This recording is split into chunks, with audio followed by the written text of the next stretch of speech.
Alléluia, gloire à Dieu. Je bénis le Seigneur pour ce moment qu'il me donne de pouvoir me tenir dans ce lieu pour échanger avec tous ceux qui me suivent à ces instants. Alors, ce soir, je désire parler d'un sujet très capital et important. Partant d'un constat, de manière générale, nous voyons que plusieurs personnes qui se disent chrétiens, qui sont nés de nouveau, alors que ces personnes vont partir d'église en église à la recherche d'une délivrance parce qu'ils pensent que le fait d'accepter Jésus-Christ ne suffit pas pour eux d'être libres. Alors il faut suivre des processus de délivrance pour bénéficier de cette liberté. Alléluia. Donc, partant de cette analyse, de ce constat, de cette observation, je me suis posé la question, est-ce que un chrétien, une personne née de nouveau, doit-il encore suivre des processus de délivrance pour être libre? Alors, pour répondre à ça, puisque nous parlons de la nouvelle naissance, alors je vais d'abord développer à quel moment, comme sujet, à quel moment une personne peut-elle se dire qu'elle est née de nouveau. Et après cela, nous pouvons maintenant voir, est-ce qu'une personne, une telle personne née de nouveau, doit-il encore suivre des processus de délivrance pour être libre? Et le troisième point, à partir de quel moment une telle personne née de nouveau peut-il encore se retrouver dans des situations, dans des liens des ténèbres? Et le dernier point, comment faire ou que faire pour demeurer dans la victoire de Jésus-Christ? Amen. Donc, pour ce soir, nous allons parler de à quel moment une personne est née de nouveau. Alors, c'est très important. Pourquoi? Parce que la Bible nous dit dans Proverbe 19, le verset 2, que le manque de science n'est bon pour personne. Pour dire, l'ignorance n'est bon pour personne. Et Osée 4, le verset 6, nous dit que mon peuple périt par manque de connaissance. Donc, pour ne pas périr, pour ne pas demeurer dans l'ignorance, il faut avoir la bonne information pour pouvoir s'épanouir dans la vie. Amen. Donc, quand on parle de la nouvelle naissance, on peut se poser la question, que s'est-il passé avant pour qu'on parle maintenant de la nouvelle naissance? Alléluia. Et quelle est la partie de l'homme qui est concernée de cette question de la nouvelle naissance? Alors, nous allons voir la Bible qui nous dit dans Genèse 1, le verset 26 et 27, Dieu qui dit, créons l'homme à notre image, à notre ressemblance. Et la Bible nous dit que Dieu a créé l'homme et la femme. Et vu que Dieu est esprit, et qui dit, créons l'homme à notre image, ça veut dire que l'homme, il est d'abord un esprit. Donc, je suis un esprit, et toi qui m'écoutes, toi qui me regardes, tu es avant tout un esprit. Et Dieu les a donné le pouvoir de dominer sur tout ce qui était créé. Et dans Genèse 2, le verset 7, maintenant, la Bible nous dit que Dieu a formé l'homme à partir de la poussière de la terre. Dieu a formé l'homme à partir de la poussière de la terre et il a soufflé maintenant le souffle de vie pour que cette poussière puisse devenir un être vivant. Donc, avant tout, tu es un esprit maintenant qui vit dans un corps. Alléluia, qui est la poussière. Donc, et en ce temps, dans le monde spirituel, il y a une hiérarchie. Quand on regarde ici, suivez-moi bien, on a le mystère de Dieu, Dieu le Père, le Fils et le Saint-Esprit et les anges. Le premier niveau. Deuxième niveau, nous avons tous les hommes et femmes avant la chute, avant le péché. L'homme était au niveau de la deuxième position et il rentrait en communication et communion avec Dieu. Il y avait un lien entre l'homme et Dieu. Parce que Dieu était esprit, créant l'homme à son image. Dieu venait parler à l'homme au travers de son esprit. Et Satan était à la troisième position et l'homme était à la deuxième position. Mais la Bible nous dit qu'un jour, Satan, étant précipité dans le royaume de Dieu, sur la terre, il est venu pour séduire l'homme. Il a séduit d'abord la femme qui a convaincu son mari de manger le fruit de l'arbre, le fruit interdit. Et la Bible nous dit qu'à partir de ce moment, le péché est venu. puisque l'homme délibérément a choisi son camp, un nouveau chef. Satan qui est devenu son nouveau chef.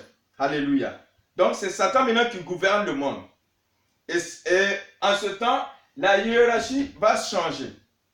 Puisque l'homme vit maintenant dans le péché. Sinon, avant le péché, pendant ces moments, cette période, il n'y avait pas de maladie, il n'y avait pas de mort, tout était merveilleux. Mais lorsque le jour, Satan est venu séduire l'homme, et l'homme a péché, en désobéissant à Dieu, le péché est entré dans le monde. Et en ce temps, cette hiérarchie sera changée. Alléluia. Suivez bien.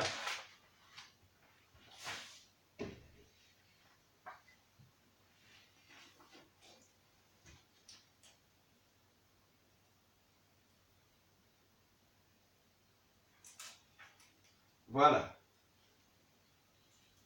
Nous avons ça.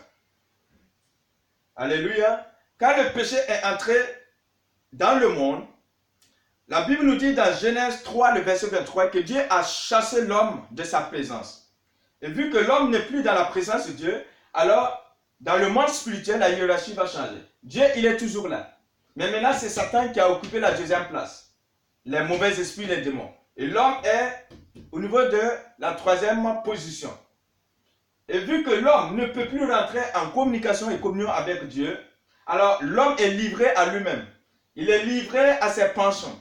Il est livré à son âme et à son corps. Et l'âme, c'est la boîte centrale des émotions, des sentiments, de son intelligence, la conscience, le subconscient, l'inconscience, hein, le raisonnement, tout ça c'est au niveau de l'âme. Donc, tout être humain qui figure, qui fonctionne dans ce monde, il est livré à son âme et à son corps. Son esprit ne fonctionne plus.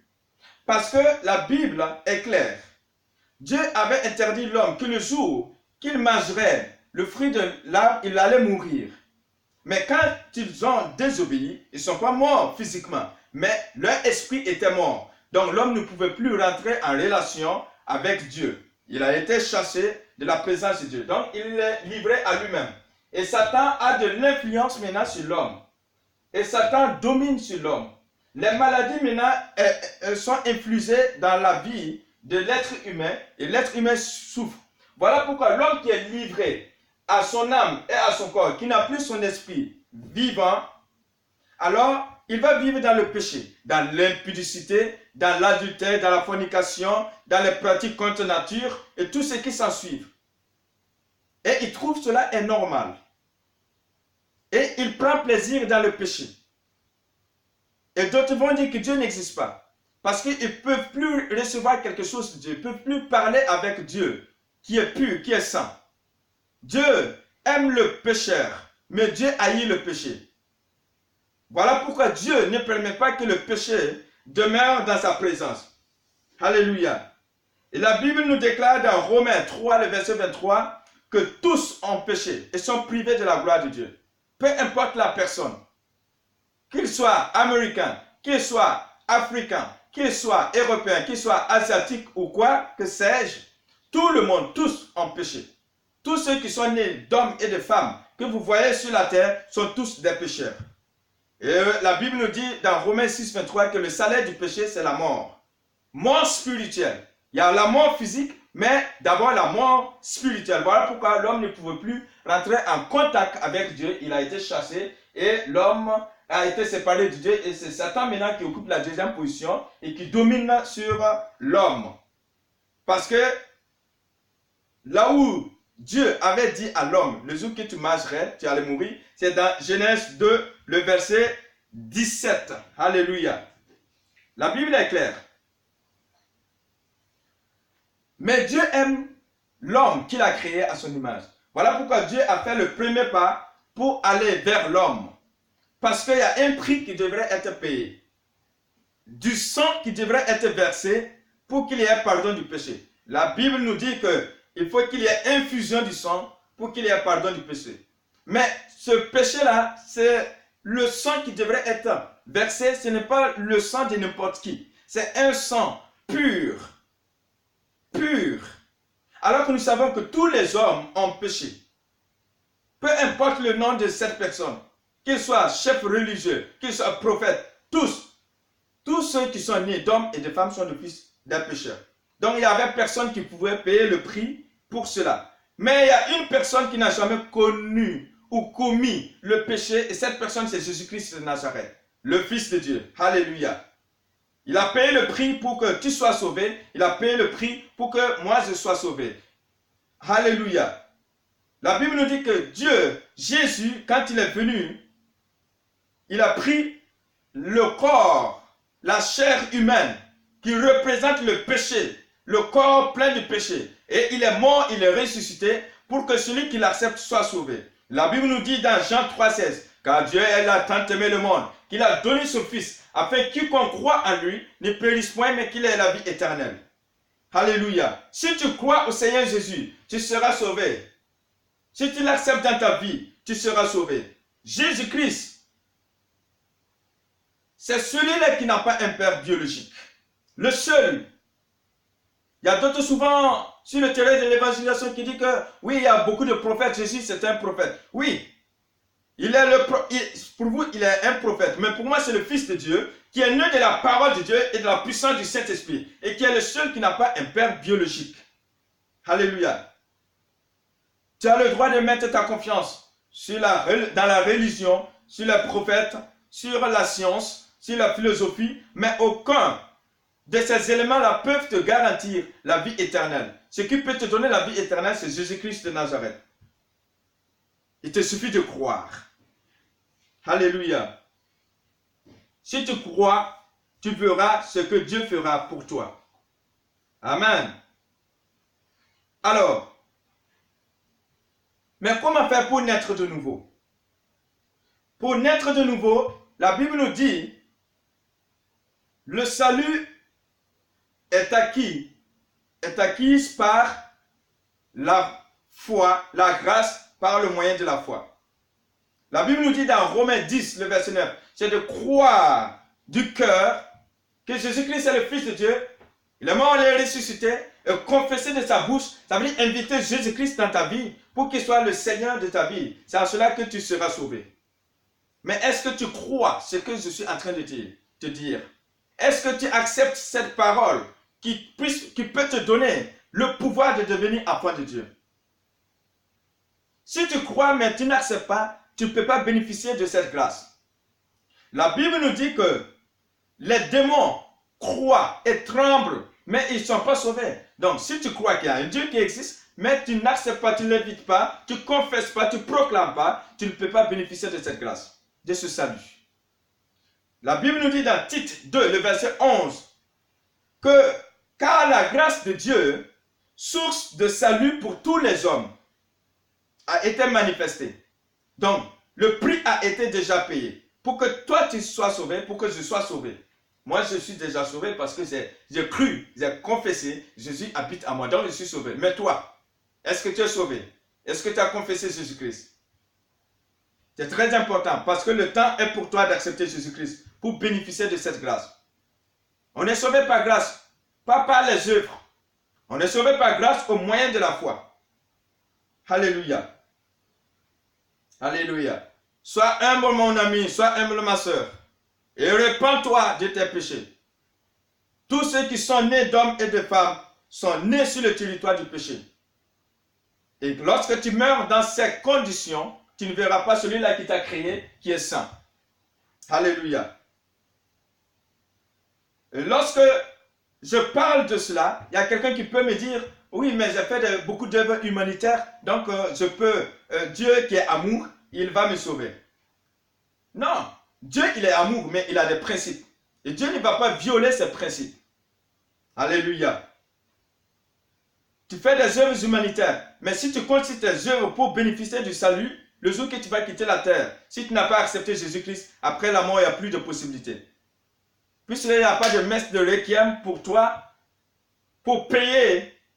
Dieu n'est pas quelqu'un qu'on peut corrompre avec l'argent. Donc si tu pensais qu'on pouvait corrompre Dieu avec ton argent pour avoir le paradis, tu te mens. Tu te leurres. On est sauvé par grâce, pas parce qu'on a fait des œuvres. D'autres vont dire, mon père est un pasteur, il est prophète, donc je suis sauvé. Tu n'es pas sauvé. Le salut de ton père ne peut pas te sauver. Le salut de ta mère ne peut pas te sauver. Le salut de l'enfant ne peut pas sauver les parents. Le salut est individuel et personnel. C'est à chacun d'inviter Jésus-Christ dans sa vie pour bénéficier de cette grâce qui a été déjà payée, qui a été déjà manifestée. Alléluia. Donc la nouvelle naissance ici concerne l'esprit de l'homme, puisque l'homme ici fonctionne avec son âme et son corps. Son esprit est mort, est éteint. Il ne peut plus communiquer avec Dieu. Il est tourmenté par Satan. Il vit comme ce qu'il veut, il fait ce qu'il veut. Il est poursuivi pendant son sommeil. Il est tourmenté parce qu'il est dominé par Satan qui est là. Alléluia. Mais le jour que tu acceptes Jésus-Christ, tu connaîtras cette nouvelle naissance. Et cette nouvelle naissance concerne ton esprit. Et lorsque tu acceptes Jésus-Christ, regardons ce qui va se passer.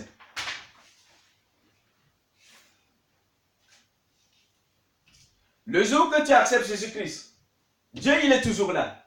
Alors, l'homme qui a Jésus dans sa vie, il revient à la deuxième position.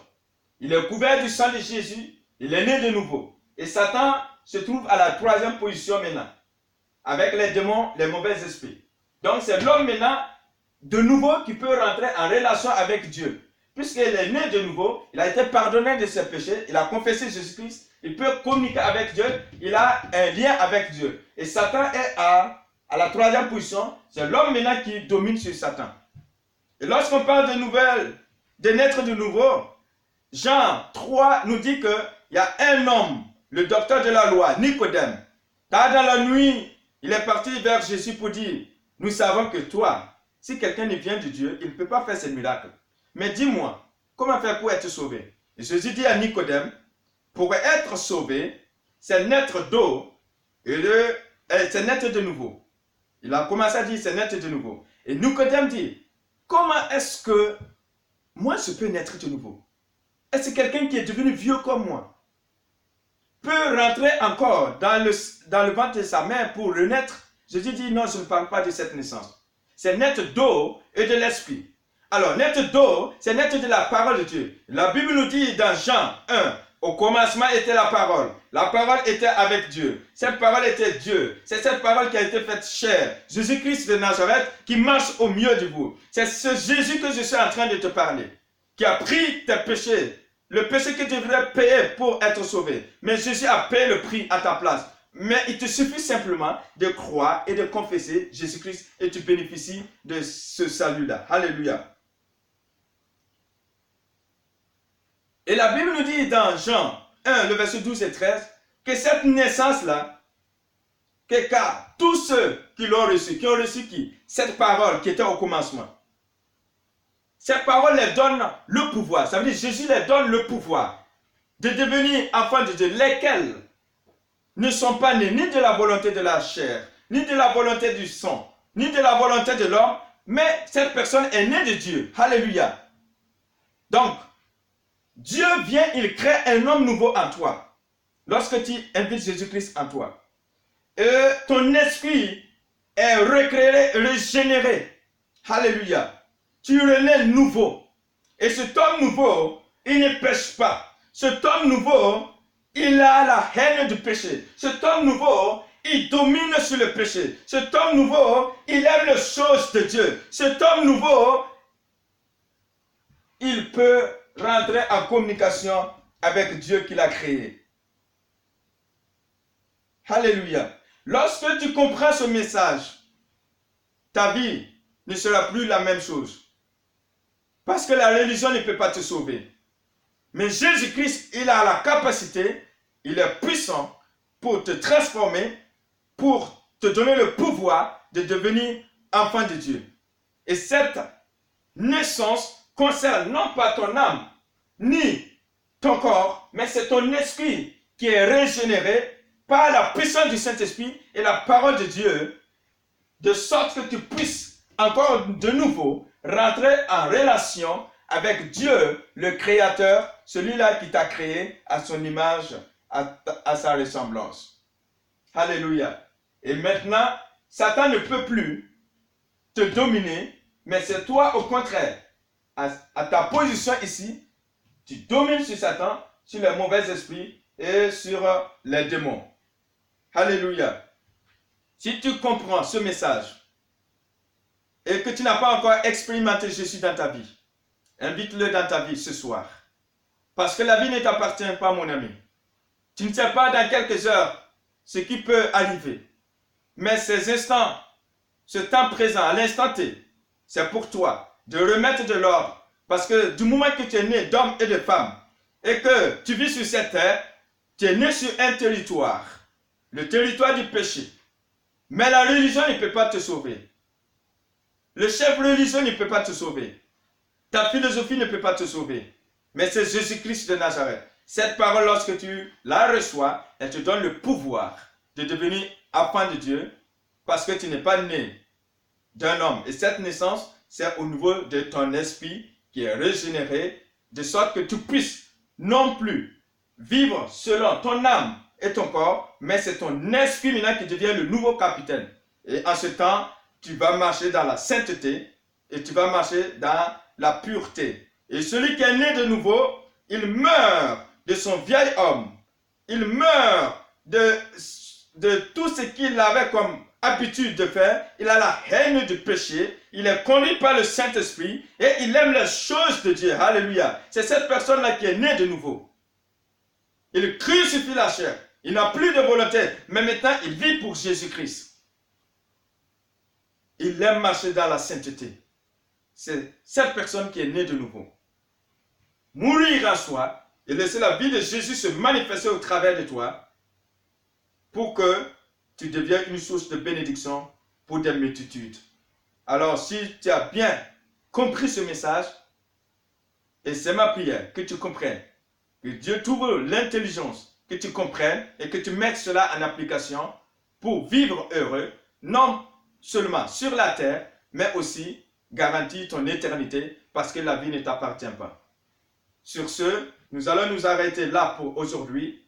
Et la semaine prochaine, nous allons parler, est-ce qu'une telle personne née de nouveau, qui a réacquérir cette position et qui est en relation avec Dieu, doit-il encore courir d'église en église pour rechercher alors la délivrance pour être libre?